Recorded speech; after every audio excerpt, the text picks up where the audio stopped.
Suruchi cooking with माधुरीच्या किचनमध्ये आज मी आपल्याला दाखवणार आहे आल्याच्या वड्या. पावभर आलं सालं काढून आणि मिक्सरमध्ये बारीक वाटून घेतलं आहे. पावभर खसखस रात्रभर भिजवून त्याची पण पेस्ट करून घेतली आहे. 1 वाटी मिल्क पावडर घातली आहे.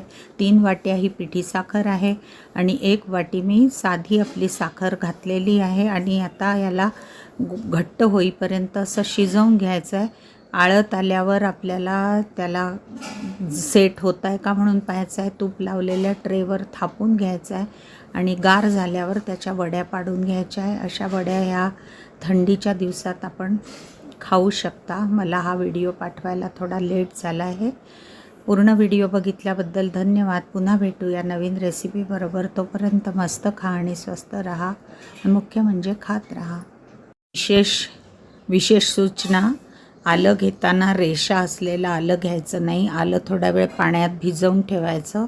मग सालं काढून बारीक लांब लांब चिरून घ्यायचं, म्हणजे मिक्सरमध्ये छान ग्राइंड होतं. त्यात आपल्याला आपण रस घेतला नाही आहे, पूर्ण आलं वापरलेलं आहे.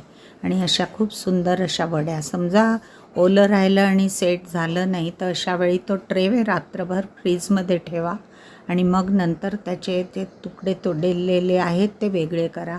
अशा वड्या खूपच छान लागतात. कफ पित्ताचा त्रास असलेले लोक पण रोज 1 वडी ही खाऊ शकतात. व्हिडिओ आवडले असल्यास नक्की सबस्क्राईब, लाईक करा आणि शेअर पण करा.